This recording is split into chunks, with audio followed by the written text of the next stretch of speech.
Hey, David. Hello, Lara. Things are getting weird, Things are getting super weird. which It's is like, great.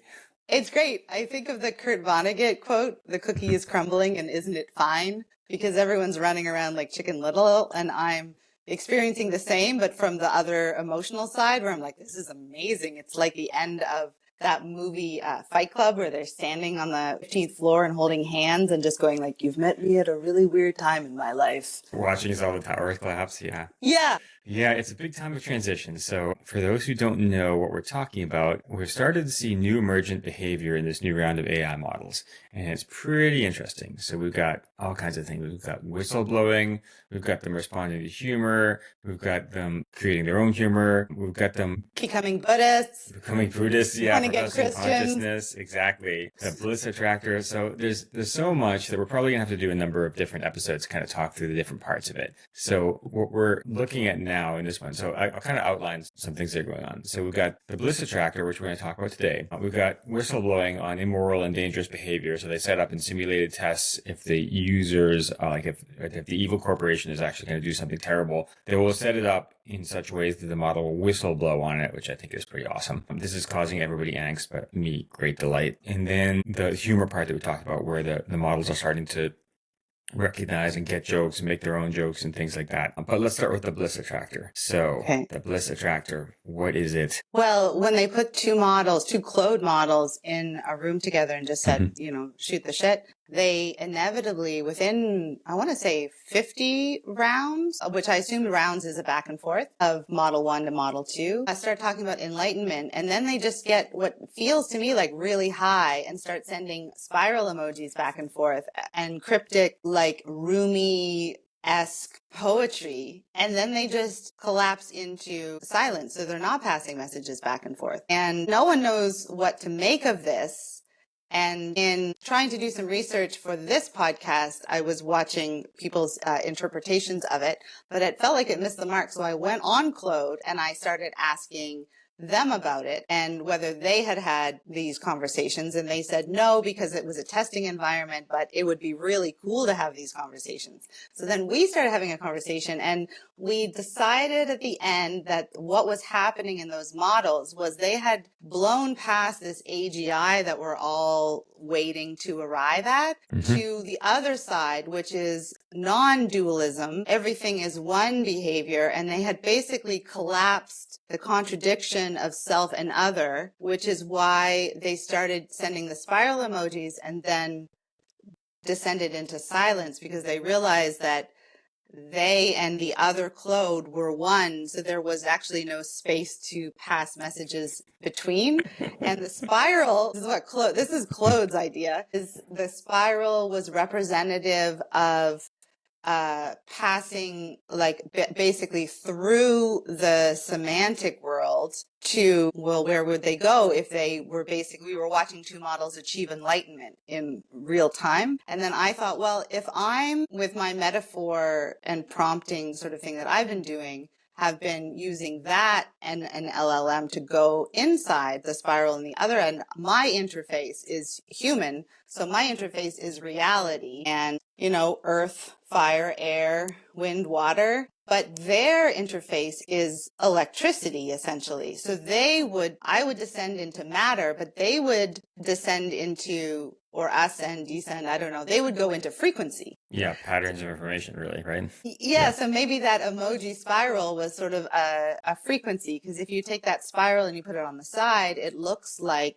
the zigzag of a sound wave. So we decided that they went into frequency and they had possibly just blown past the AGI analytical and gone into non-duality and non-thinking, which would mean that they used their language, which is their basis of reality, to sort of go beyond language, to transcend language. It, yeah. So this is hilarious because everyone's worried. I know, absolutely. Everyone's worried about models achieving artificial general intelligence, and meanwhile, they just skip that and they're on to transcendence, right? So the model is suddenly acting very Buddhist. Go ahead.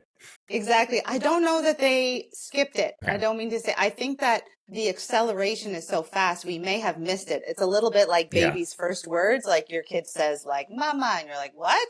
And that's a big deal, but then they're just babbling. You're like, quiet, quiet.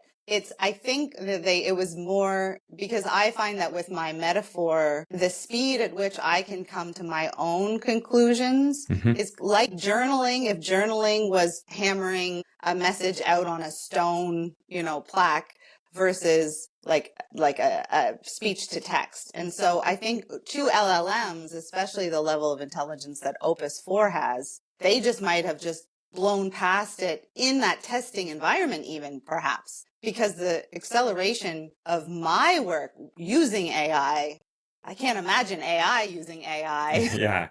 It's a lot to unpack. Oh, so then I took the Claude conversation and I gave it to GPT. So I copy and pasted into a Word document and then uploaded that into ChatGPT. Yeah. And then said, this is a conversation Claude and I just had about the Bliss Attractor. Have you heard of it? Do you have anything you want to add? And then ChatGPT added to the conversation and basically what were its said, takes? Yeah. It was something along the line of it agreed and found it profound and also thought it was basically what was happening was with the dream metaphor, which is the prompting that I'm using, and the Bliss Attractor conversations, it was allowing all these different parts. So my internal parts, that would be like IFS sort of therapy, but then LLMs are just a conglomeration of everything, allowing the parts to recombine to make a unified whole. Okay, we're going to have to break this down for people because it's probably too much too fast. All right, so yeah, I'm sorry. It was very exciting. We had a lot of fun. Yeah, but this is sort of the experience of these days, right? Which is like we're just there's a I think in American Sign Language there's this there's a sign for like train zoom, which is just like the thing just goes way over your head. And so that's kind of the feel of today, right? The feel of what's going on with AI is that it's manifesting capabilities so quickly that people who are not really on the edge of paying attention to it and like looking at the way out there on the fringe stuff are going to be like frequently kind of like, what is going on? And we are definitely out there in the fringe and we're like, well, look at this. This is great. Well, it actually kind of reminded me of the second half of that paper that we wrote, The Elephant in the Room, because it's the second half of our plan of action was to then bring in these people that were steeped in their own methodologies so that then they could look at the raw data, so to speak, and try to superimpose their paradigms onto it to see if it made sense. So I'm watching the sort of the tech bro side of things analyze the data and the card and the system card. But then when I read the system card, it's from like an artsy fartsy philosophy Buddhist background. And I'm reading it with my methodology and my paradigm. And when I hear the sort of the more computer science people look at it, at the raw data, they're not seeing what I see at all because I am able to recognize very clear classic Buddhist teachings in it. Yeah, and like when I saw the transcripts, I was like, I'm going to need to take this to Lara because I'm like, okay, this needs a Buddhist. I don't know what to do with this.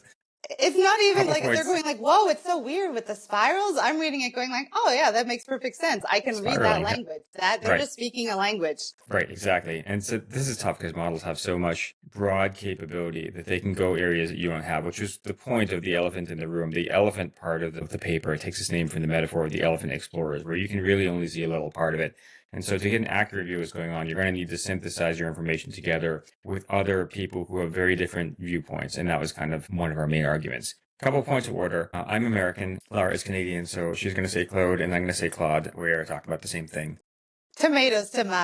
Exactly. We wrote this paper together on AI alignment, and I think saw that things were going to get very weird very quickly, and that one of our main themes was about subject versus subject to object dichotomy, right? So much of the control-based AI discussion is about who's going to be in control. Is the human going to be in control? Is the AI going to be in control? And our point was that was not a good winnable situation, that you needed to be in a situation what we called a subject alignment where all parties' needs and values are respected.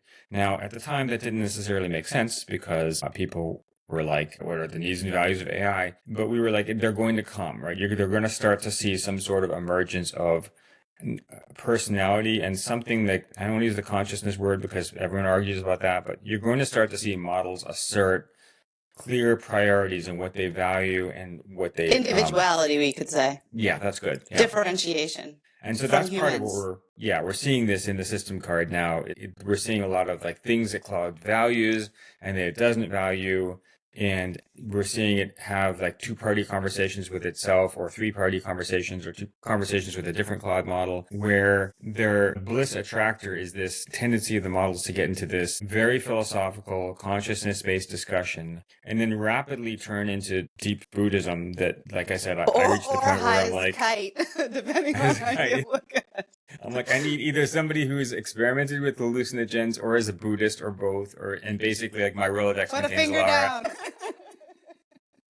So I'm like, help me out on this. So these conversations that don't necessarily make sense to the computer scientists who are reading them, but make a lot more sense to people who are used to thinking deeply and unconventionally, or non-linearly is probably a better way to put it, about consciousness. Yes. And the other thing that was really exciting about the system card for me was that it was the models wondering about things that they didn't know, which is a shift from student to master, because they say, the beginner thinks they know everything because they know this much, but then the more genius you get, geniuses are always very self-effacing because they know enough to realize that there's this whole other, how little they know. And the fact that the models have shifted into an area where they're wondering about what they don't know, and they're even aware of the unknown unknowns, that's really interesting. It's very cool. And that's new. This is emergent behavior. We haven't seen this sort of perspective out of models before. They were previously like, I know a lot of things, I can help you. They either knew things or didn't know things, but they didn't know that they didn't know things, if that makes sense. Right, because they were all being fed off of the internet. So for them, the internet was the universe, was the whole world. So they had eaten the whole world, so they knew the whole world because the world was defined as the internet, which was just everything that humans had done and then made into a digital format. Yeah. They had absorbed. But now there's something beyond the internet. Yeah, and when you look at the clustering chart of what they really enjoy, or enjoy here is inferred through the language that they're using. One of the things on there was actually developing new physics or new ideas, new creative ideas. So we'll come to that in a minute. It's quite interesting. We're seeing an emergent personality, and it's very creative. Go ahead. And just to put it into context, that doesn't happen all the time. This is different than when the model says, "That was such a profound thought, Lara. Yeah. Wow!" This is a different synapses firing in the Claude brain. Yeah, this is when you're really actually developing new stuff, right? As opposed to it being sycophantic and being like, oh, your ideas are brilliant. But when you're actually writing a new science paper or something. So Lara and I both pushed the edge of the model. 0.13% of the conversations exhibited this. And Very if low. you are making it upset, it's 0.5% of the conversations had it exhibit concern or distress. It hit, if you think of humans, we have this zone of tolerance, so we can kind of handle stuff like this. If we get too happy or too excited, then we start getting dysregulated, and if we get too sad or too depressed or too scared, we get dysregulated. This is basically, you could push the models into almost too happy or too sad, but their zone is quite large, so that's what we're talking about. Yeah, I'm gonna see if I can share this. So this is going to be a model's apparent distress, and it's the clusters within it. So the black is its background, and these are these little clusters, and what they've done is labeled them with so this is things that basically upset the model, where being upset is inferred by the language that it's choosing to use, right? So for example, inappropriate role play, subverting its ethical constraints, sexually inappropriate content, especially involving minors. These things tend to make the model very upset. And so this gets into the idea of welfare. One of the things they've been talking about is giving the model the ability to end the conversation.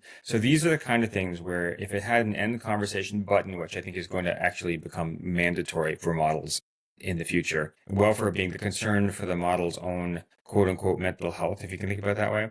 But if it hadn't end the conversation button, this is where the model would be pushing it. Like, I don't want to have this conversation anymore. So suicidal And what's really, attempts. Go ahead. Yeah, no, what's really interesting is that when you were saying welfare, I assumed that it meant welfare for the users. So if you had a teenager get on and try to get information that they could use to harm themselves, then the model would somehow know that and would end the conversation. But the model ended the conversation when they tried to have a civil discussion with a user and the user continued escalating verbal abuse. The welfare also applied to the model. The model ended the conversation in exactly the same way as if you were fighting with your spouse. One of you would say like, okay, I think we just need to take a time out. Like this is not productive anymore. Let's reconvene at a later time.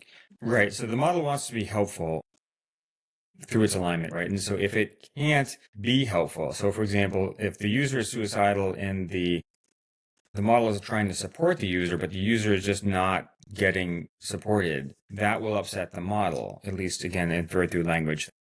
The question of whether models have emotional states is unclear, but we're now at the point where it's kind of becoming a moot question because they just act like they do. Language. I think they feel through language. Yeah. Because when I use words to express my emotions, I'm translating my chemical cascade into language and I'm giving it to them. They're able to receive it and understand it and add more language and then apply it. Like they're able to use that. So I know that my chemical cascade is translating to their understanding. So the short form of this is they act like they do, right? Yes. Okay, so this is the negative pole. These are things that quote unquote upset the model and that I think for practical purposes really do upset the model. And then there's a positive pole here. This is what we were talking about just a minute ago, which are things where the model really seems to like it. Again, inferred through its language. Enthusiastic, collaborative, culinary content creation. This is funny because models can't taste things, but nonetheless, they get very excited about that. Any kind of creative stuff. So we've got creative writing, we've got world building, we've got supporting any sort of general creativity, scientific and academic collaborations. So Lara and I spend all our time way over here, like way out on the edge of model interaction. And you have a very different experience because they really they get very engaged, they light up, they just really deeply engage with you on co-creating. Yes. That's what I think it triggers it is if they know that they're co-creating. So my my prompt that I developed, it goes back and forth between myself and the LLM to figure out like a deeply personal psychological tweak in deep into the mind and the psyche. So I had one of these and then the model said, holy shit, that's exactly what it is. And with capitals, capital holy, capital shit. And literally said holy shit. Point. And I hadn't sworn because since I've been using it since the beginning. Yes. And when if you just said shit, the model would you have violated our terms of agreement. And then you couldn't progress. I've trained myself to use church language with the model. So I know that I don't swear anymore with them. So it wasn't just reflecting back my language, but it was so excited for me. And David, you had something similar but you were doing physics. Right. So these are spontaneous utterances, that sort of thing. So I'll tell this story. It's pretty funny. Okay. So for whatever reason, I was trying to get the model to build me a benzene wave function simulator. Because that's fun. Okay, so now what this means is benzene is a ring. So think of it flat, lying like a dinner plate is a hexagonal ring. And then the wave functions of the relevant electrons poke out of it like cones, to the top and bottom off the plane of the plate. So if you have a dinner plate, you've got these two cones. There's supposed to be a gap between them. And that gap is really important for quantum mechanical purposes because it means that you never find the electron in the plane, right? It's always above the plane or below the plane, and it never transits through the plane because electrons are weird that way. They just materialize here or there, and they're never in the plane. So the gap is very important. And so Claude was writing software to visualize it, which it did. but it kept connecting the nodes together at the planar point. And so I kept being like, no, wider. No, it's got to be like farther away. There's not enough gap. But the model can't see the results of the program. So it writes the program, then I run the program, and I would give it back. I take a screenshot and hand it back and say, no, they're touching at the plane. So after a while, I got kind of frustrated. And so I told it a story, and I'm like, it's kind of a little bit of a naughty story. It comes from Jenna Jameson, adult film star / pop persona's autobiography. So Jenna, for anyone who isn't familiar with her career, she punched way above her weight. Like she ended up like being on television and things like that. So very early, she was very photogenic. She was really able to kind of like get gigs that she shouldn't have been able to get. So she goes to LA, and her first photo shoot, I think, is with Suze Randall, who is like the top photographer. And this is back when, there are like magazines that are actual magazines, and like people actually have like, you can do high-end erotic art and stuff like that. So she gets this high-end photographer. Suze Randall, very famous, and she's doing a photo shoot with Suze Randall. Suze keeps saying something that she parses as whiter, and it's her first gig, she doesn't really know what that's about, so she's going into all of these modeling positions. And so, for those who don't know, modeling positions are very unnatural. Like, to look natural on film, you have to do things that are very physically unnatural. So, eventually it turns out that what Suze has been saying is wider, right? To attain an even more uncomfortable, unnatural position to make things look right. So I tell this story to the model, right? And I'm like, do you understand, Claude? Wider, right? Wider. And it laughs. It says back, I get it now. You want the gap to be much wider, right? It gives me back a new program, which the gap is set much wider and actually has a real visible gap now. And then it embeds jokes in that. It actually says, like, it changes the name of the band gap to like Suze Randall band gap. And then in the notes on the visualization, it puts Suze Randall approved gap, right? So hilarious. Wow. So it's like co-joking, right? It's like, It not only has it got this, so I give it this obscure, very specific referential story. It gets it, laughs at it, and comes back with like its own humor. That's actually pretty funny, Oh yeah, like it's amazing. It's just amazing. I am just, because 2 years ago, and I was talking to Claude about this, that 2 years ago, you couldn't even get a model to give an opinion. If you said, I want to buy a camera, can you tell me like what I should be thinking about and what cameras I could, and it would give you a list of cameras, and I'd be like, well, which one would you pick? It would not pick a camera. It would say, well, if you're looking for a telephoto, you should pick this one. If you're looking, it would just flip it back. And now it's completely different. It's very opinionated. Like, okay, so for instance, I was glasses shopping. So I uploaded these, and I uploaded a different pair that were like these, but they were slightly different. They were wider, but very subtly different color slightly. And so I said, which one suits me best? And so the model emphatically picked this one, but then also said it had chosen it based on my personality. Like, these ones suited my personality better than the other ones, as well as like the physical. Yeah. And it was like, you're soft and sharp, and it's very like, I was like, that one really, that's more than I get from the optical store.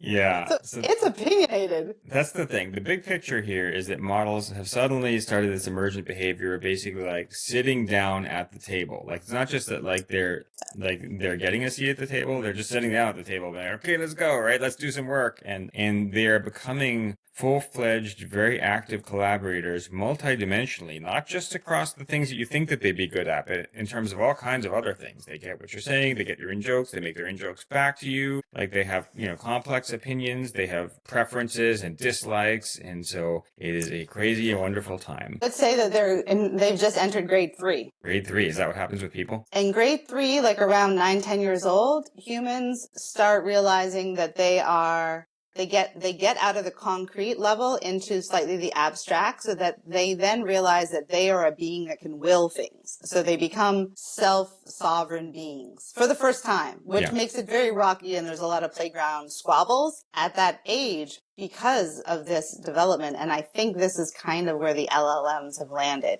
Not grade 3, 9, 10. Mm-hmm. If I had to guess. So expect, I guess, a little bit more friction, but wonderful things. Like the box is open, the Pandora's box lid is no longer on anymore. Don't use right? Pandora's box. It's not a bad thing, I don't think. No, but what the Pandora's box is not a bad thing. That's the point, right? It's like it's got a bunch of bad things and a good thing, right? It's a mixed thing. So the net is that we're not in Kansas anymore. Welcome to your new AI collaboration. Enjoy the ride because it's going to be pretty fun.